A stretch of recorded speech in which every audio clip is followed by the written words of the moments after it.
So you asked me to talk about selecting the optimal energy source, and to be honest, when I get that assignment, it's a little bit of a sigh, because the reality is probably many of you in the audience, particularly at a focal therapy meeting, you may passionately believe in one energy source. So I'm inevitably going to say some things that offend some of you. Maybe some of you will like me a little more after the talk, some a little bit less. But the reality is, let's see, how do we forward this? Left. Okay, thank you. A few disclosures and some additional disclosures. You know, I've worked on a lot of different energy sources over the years, trying to help characterize them and develop them. I feel many are, and most are good. None are perfect. We still have yet to define perfect, and we'd probably all be using it. I don't have a favorite energy source. And honestly, I don't believe the energy source is the most important part of the equation in focal therapy, and probably not the most critical element in defining a successful focal therapy treatment. So what is the ideal energy source for focal ablation? Well, it's a number of things. It would include an energy source that's simple to use, accurate localization capability, ability to bring the energy to the site you want to treat. That might involve fusion. It might involve real-time treatment, visual ability to observe the treatment apparatus. It has to be a way of reproducibly delivering energy consistently.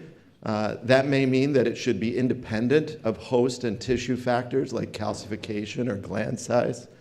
And you should be able to measure the energy delivery. Real-time feedback regarding the adequacy of treatment, minimal thermal dispersion to structures you don't want to treat, maximal confluence in the treatment zone, ability to retreat if you fail the first time, and very important, it should be something for which we can get insurance coverage to some extent. So there are a number of interacting factors that influence oncologic efficacy. I think really energy source is one of those, but certainly tumor size, tumor location, gland size, disease focality. And you've all already realized from the audience that it's hard to talk about any one of these things in isolation because they all influence each other. There are a lot of available energy sources, and please, sorry if I left energy sources off the list. I've highlighted in blue the ones that I've used in my practice over the last 12 or 13 years that I've been doing focal, and in green, one that I have not been able to use but would have liked to have used, and probably will be. Jim Weisach in our group has used electroporation at NYU, and others. Factors distinguishing energy sources relate to the nature of the energy source. So thermal versus non-thermal energy, method of delivery, is it invasive? Is it a needle-based interstitial application? Or is it delivered non-invasively like HIFU? Transrectal, transperineal, transurethral delivery, ultrasound-guided, MRI-guided. All of these things influence delivery. Perhaps not so much, it's not clear that any of them changes the efficacy. And then, of course, treatment monitoring can be done by real-time feedback through imaging or means of monitoring ablations. Finally, it should be easy to use, and the ease of use varies greatly. Now, factors influencing energy selection include the availability in your own practice and in your own healthcare system. Ezekiel has a very different healthcare system in Argentina than we have in New York. New York is probably different than Michigan, et cetera. So what's available to you and how can you get it covered? Size of the lesion probably influences a decision, gland size, location of lesion, and then critical energy characteristics such as thermal gradient within the treatment, thermal dispersion, what I call thermal sink, and confluence relative to the size. I'll talk a little bit more about those concepts tomorrow in talking about mechanisms of recurrence and their management. But lesion size in particular influences the energy source. I think larger lesions that you want to treat, hemiablations, et cetera, they require an energy source that can deliver confluent destruction throughout the treatment zone. Smaller lesions probably rely more on accuracy of targeting. And those are not necessarily mutually exclusive, but they are distinct. The way I think about some of the energy sources I use is that I have increasing confluence of ablation confidence with, for example, cryosurgery, and I've included electroporation there because I think it's comparable. Whereas a laser might deliver tremendous precision in targeting and focality, but I might have less confidence in treating a larger area in a confluent manner. Now, I tried to make a slide here that, I don't know if I did this right. So if you have an anterior lesion, that's perhaps best for interstitial applications like electroporation, like cryosurgery, or perhaps transurethral applications like STEAM, where you can bring the energy right to the target. You can create a large margin. Smaller lesions that are located in the apex or the peripheral zone, well, some of those will be better for things that rely on accuracy of targeting and minimal thermal dispersion outside of the treatment zone. And of course, apical lesions in particular, you have to worry about the urethra. So a warming catheter in the urethra, as an example, may preclude the ability to effectively treat it. So location of lesion in a full focal therapy practice, meaning one where you want to treat every patient you can with focal therapy, having available energy sources that can be tailored to tumor site and size are important. Now, I always have this slide in my talk, so Arvind probably has it in his cell phone 35 times.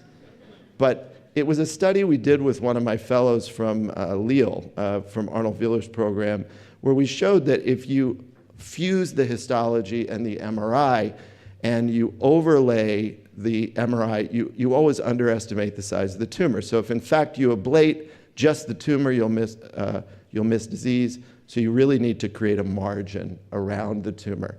And we did a study in which we mapped tumors.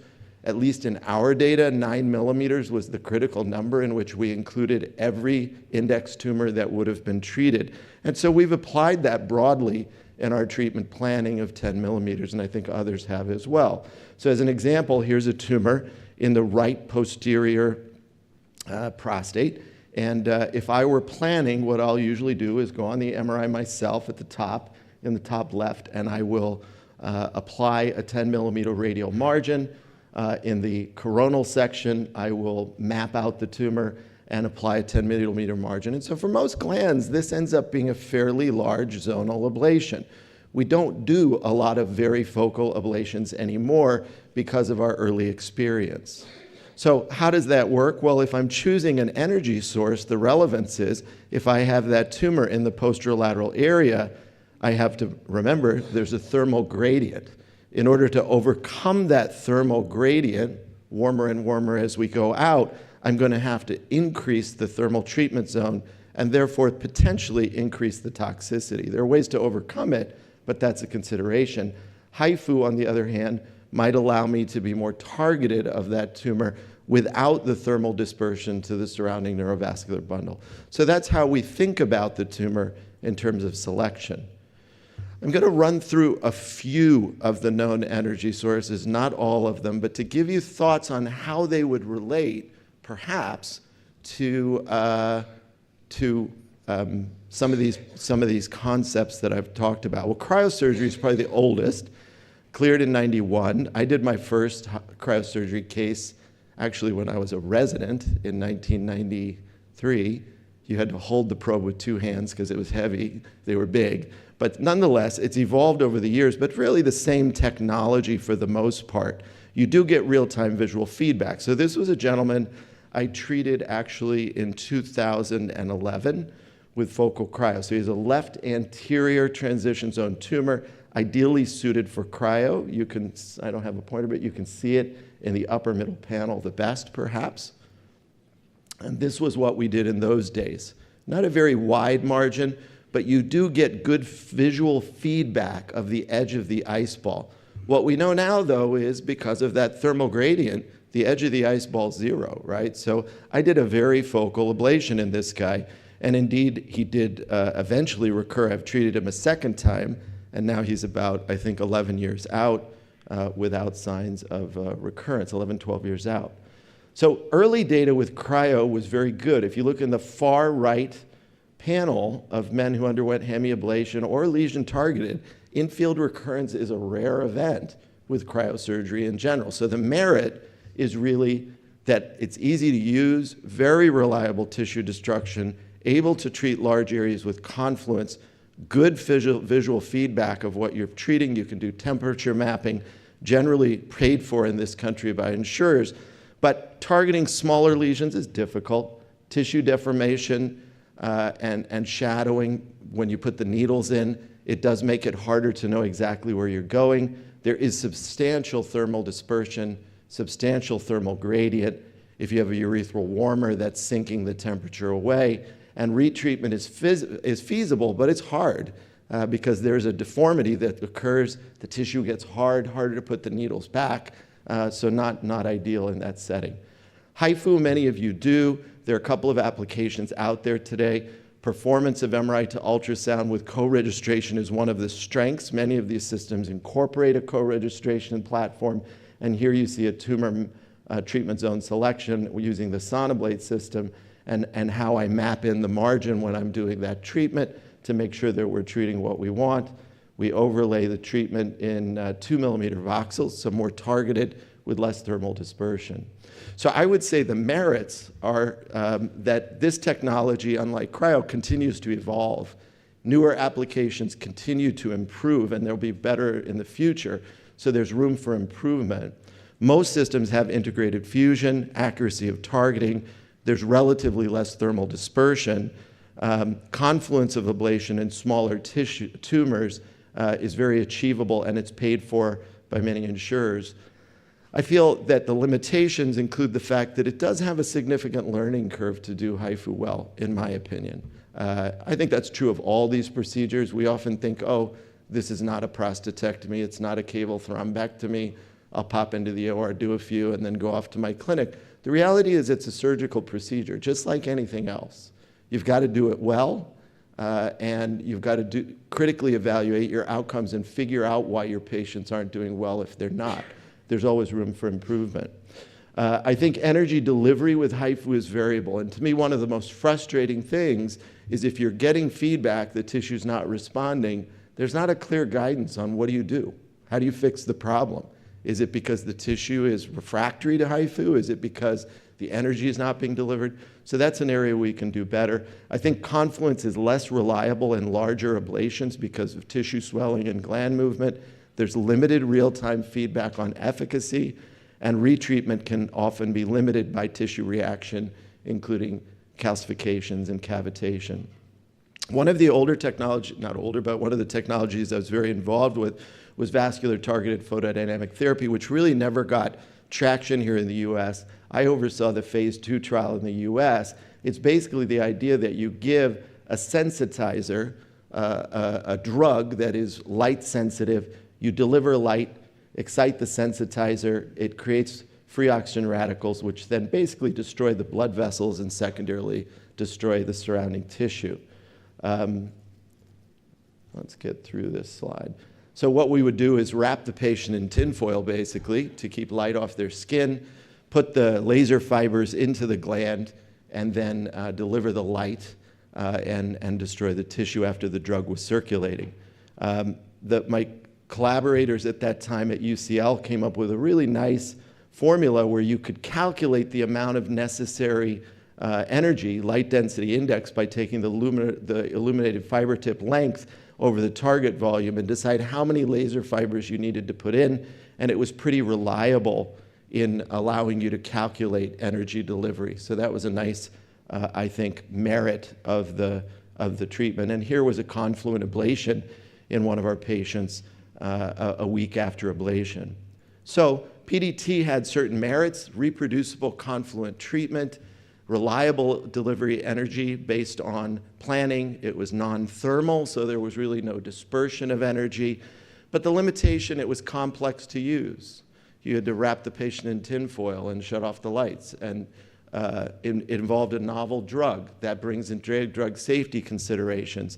Targeting was never explored. It never achieved a reimbursement or data in the United States. And there's not a lot of data on retreatment. A few quick words about laser. Many of you are more expert than me with laser. I used lasers a decade ago in a limited fashion. But this is the typical idea. You put in a laser fiber in bore. You can use an MR thermometry sequence to monitor temperature. And then post-treatment, you see a nice devascularized area. The Visualase system was developed for this particular application. It was an in-bore application for laser administration. And here's one of my cases, which doesn't show up that well, but posterolateral tumor ablated with a nice defect afterwards. Broadly, I would say the merits of interstitial laser ablation is that lasers are widely available, have been shown to be efficacious in many applications. There's excellent targeting. You can do this with in-bore or with fusion. It's a reliable tissue ablation in small lesions, minimal thermal dispersion, minimal thermal gradient, or sink. Retreatment is feasible. But I think the limitations are that the outcomes are very operator dependent, complex delivery model.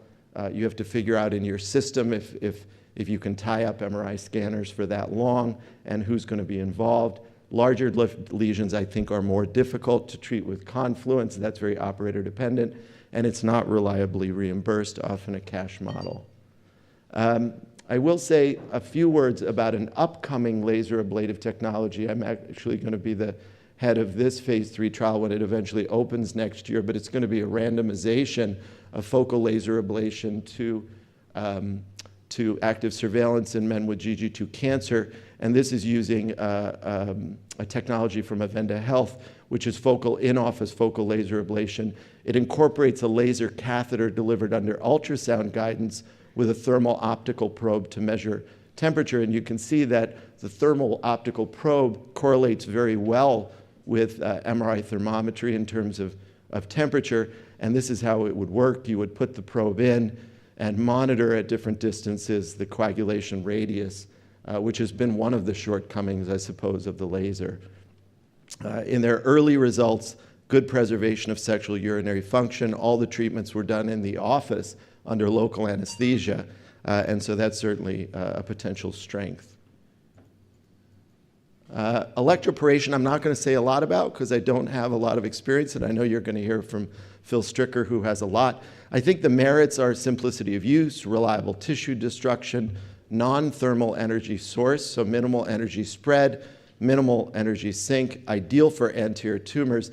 Limitations, real-time feedback's limited, relationship of host factors in efficacy, and in this country at least, reimbursement remains a problem. But I'll leave it to Dr. Stricker to tell you more about that.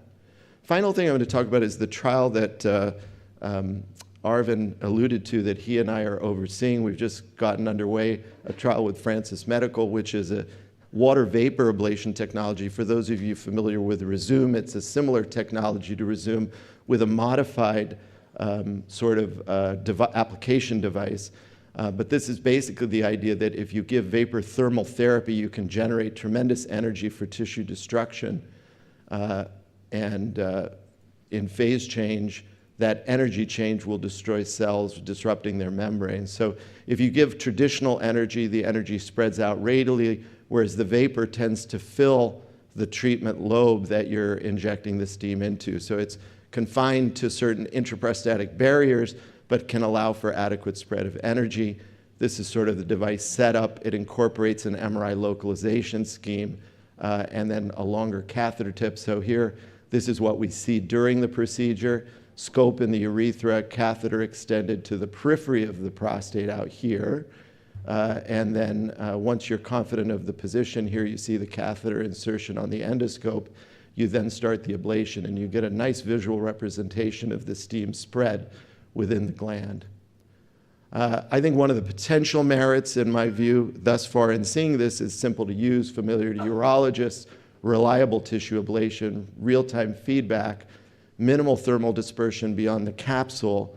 Of course, the limitations are that it's truly investigational. We don't know what the outcomes will be as of yet. Host factors may influence the ablation. The septal anatomy may either influence steam escape or a barrier to steam spread. And it's really unclear how well we'll treat ECE along the capsule, so that's something we'll learn. So finally, what I would say for those of you who are starting a focal therapy program, I think the best way to do it is to pick one energy source and limit your inclusion criteria to people who fit that energy source. So if it's cryo, treat anterior tumors to begin with. That depends on availability, access, costs, reimbursement, flexibility in treating. You want something that you can treat a range of tumors. And I would also caution you, don't believe everything you're being told. If you hear statements like, there's no way what you're using can be better than what we're telling you to use, that's sort of nonsense. Everything is theoretical, and it's really not until you use it in your hands and you show your own outcomes that you can reliably say it's well suited for your patients. Limit candidate selection to those who fit well with the energy source. Become really, really good at it. Be the master of that particular technology. Be really good at it. And then once you are, you can fold in other energy techniques for patients that don't fit criteria for that particular technology. And I'll leave it at that. Thank you very much.